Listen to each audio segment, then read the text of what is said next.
Assalamualaikum warahmatullahi wabarakatuh.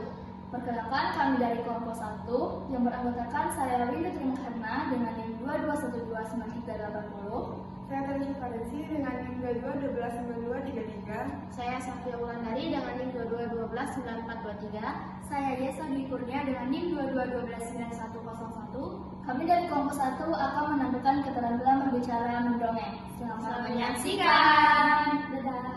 Assalamualaikum semuanya. Waalaikumsalam Ibu. Gimana nih kabar hari ini? Sehat Bu. Udah makan? Sudah. Siapa nih yang mau dengerin Ibu berdongeng? Saya. Jadi Ibu akan berdongeng dengan judul Lalat yang Pelupa. Jadi didengar ya. Bagus. Pada zaman dahulu, hidup seekor lalat kecil yang baik, penyayang, rajin dan suka membantu. Di suatu pagi, yang cerah si lalat mendengar kabar bahwa akan ada sebuah festival besar di tempat ia tinggal. Si lalat sangat bersemangat dan dengan sukarela membantu segala keperluan festival. Namun, semua kesibukan tersebut anehnya membuat si lalat melupakan namanya sendiri.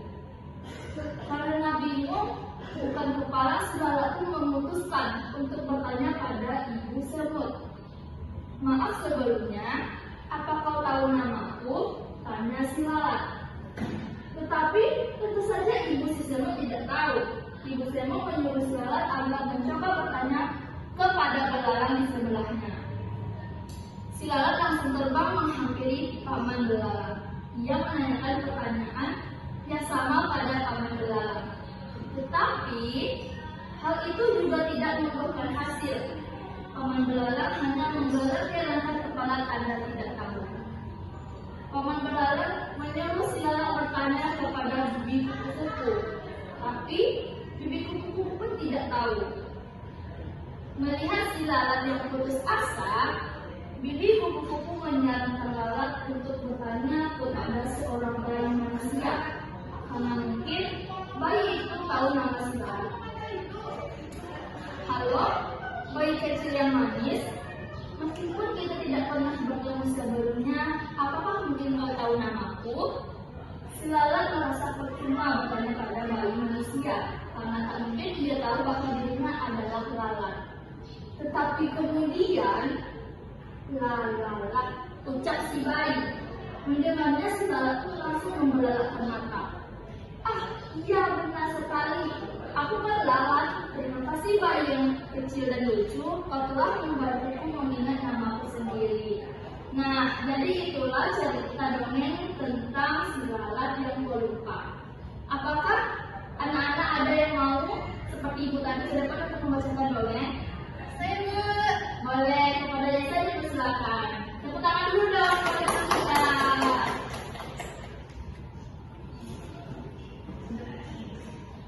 Baiklah teman-teman, di sini saya akan berdongeng yang berjudul yaitu Si Kancil dan Siput. Pada suatu hari yang cerah, Kancil sedang berjalan dengan santai di pinggir sungai. Di sana ia bertemu dengan siput yang merangkak dengan lambat. Kancil lalu datang menghampiri siput dengan langkah yang angkuh. Hai siput, kata Kancil dengan sombong. Apakah kamu berani adu cepat denganku? Mendengar pertanyaan itu, siput tentu saja terkejut. Ia merasa dikejek oleh Kancil. Walaupun begitu, siput menerima ajakan Kancil. Baiklah Kancil, kata siput yang menerima ajakan Kancil. Aku terima ajakanmu. Tapi jangan malu ya kalau nanti justru kamu sendiri yang kalah. Seketika Kancil tertawa mendengar ucapan siput. Mana mungkin kamu bisa mengalahkan aku? Siput, kamu adalah hewan perangkap yang sangat lambat. Mendengar hal itu, bukan yang membatalkan ajakan Kancil, siput justru makin menantang Kancil. Baik, tentu saja. Kapan kita akan berlomba? Hari Minggu besok di sini, kata Kancil. Pasti akan ada yang melihat memenangkan lomba. Catat itu. Kancil lalu bergegas pergi dengan tertawa. Sambil menunggu hari perlombaan, siput mengatur taktik agar Kancil bisa merasakan rasa angkuh dan sombongnya dengan kekalahan. Ia segera mengumpulkan semua siput yang ada di sekitar sungai. Mereka semua tentu saja ingin Kancil kalah. Hai teman-temanku, tentu saja kita berkumpul di sini untuk membicarakan perlombaan dengan kancil atas siput yang akan berlomba.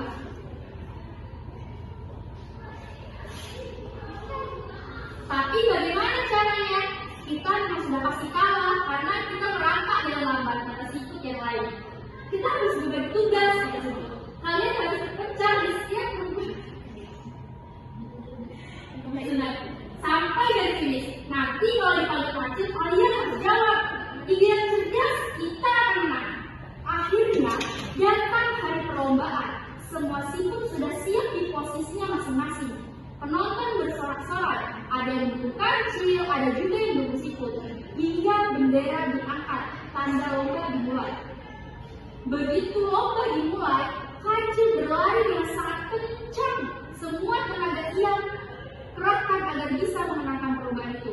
Tapi setelah berlari sekian kilometer, napasnya mulai terengah-engah dan memutuskan untuk beristirahat di bawah pohon. Namun seketika ia baru saja akan duduk, ia melihat siput berjalan. "Siput," kata kancil. "Iya, aku di sini kancil," kata siput yang berjalan di depan kancil. Kancil lalu berlari kencang meninggalkan siput itu. Dia mulai kehabisan tenaga ketika sampai di pohon besar yang rindang. Kancil kembali duduk untuk beristirahat, tapi siput datang melewatinya. "Siput," kata kancil. "Ya, aku di sini kancil." Begitu seterusnya yang terjadi, hingga kancil kelelahan dan siput mengenangkan perlombaannya. Di garis finish, kancil mengakui kekalahannya, sementara siput yang menenangkan perlombaan hanya tersenyum tipis. Siput tidak merayakan kemenangan dengan berlebihan. Terima kasih. Sekali ya cerita kancil dan siput. Nah, ada lagi yang mau bercerita ke depan anak-anak? Kalau kalian kita bersama tangan dulu dong.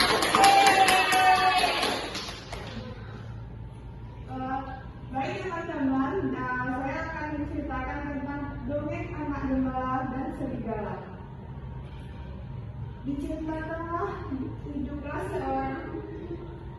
Diceritakan hiduplah seorang anak gembala yang bekerja pada saudara kaya. Tugasnya ialah merawat serta menjaga seluruh domba majikannya. Selama menjalani tugasnya, majikan anak tersebut selalu berpesan padanya, apabila terdapat serigala yang mendekat, ia bisa berteriak dan minta tolong kepada orang-orang desa setempat. Memiliki rutinitas yang hanya mengembalakan domba di tepi hutan membuat anak itu merasa bosan, sampai akhirnya terbesit untuk melakukan tindakan tak terduga. Sang anak tiba-tiba berteriak, "Tolong, ada serigala di sini, tolong!" Mendengar teriakan tersebut, warga desa pun datang menghampiri dan berniat menolong anak tersebut dari serangan serigala. Namun, sesampainya di dekat sang anak, ternyata anak gembala hanya bercanda dan melakukannya karena bosan. Warga pun kesal lalu kembali pulang. Tak hanya lakukan sekali, setelah beberapa hari kemudian anak gembala kembali melakukan kegiatan bersama dengan berteriak minta tolong. Lagi-lagi warga tertipu dan anak gembala hanya tertawa melih di kesalahan warga. Sampai pada suatu sore, datanglah segerombolan serigala yang langsung memangsa domba yang digembalakannya. Merasa terancam dan ketakutan, si anak langsung berteriak minta tolong. Namun naas, kali ini tidak ada warga yang datang karena sudah tidak percaya dengannya. Para serigala pun berhasil memangsa banyak domba dan membawa masuk ke dalam hutan. Kejadian tersebut membuat si anak gembala menyesal dan tak akan mengulangi perbuatannya lagi. Sekian dari saya. Selanjutnya, apakah masih ada yang mau bercerita ke depan? Aku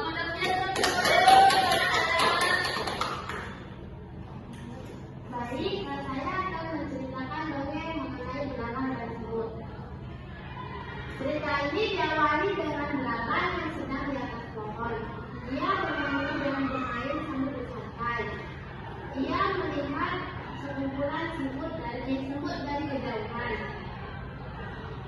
Belalang melihat bagaimana para semut yang kecil itu bekerja keras mengumpulkan bahan makanan untuk musim dingin. Sesekali belalang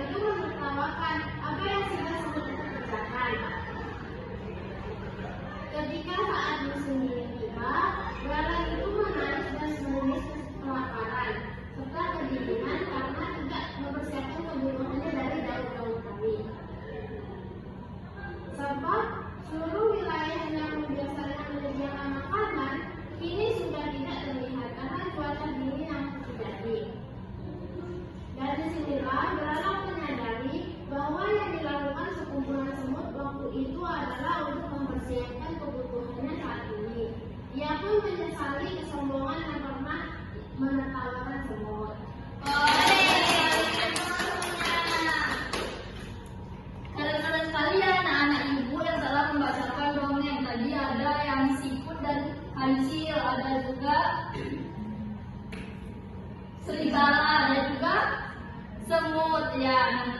Kalian kita pada kan gimana nih teman-teman kita menyampaikan dongengnya? Mungkin hari ini kita sampai di sini dulu ya anak-anak. Ibu tutup dengan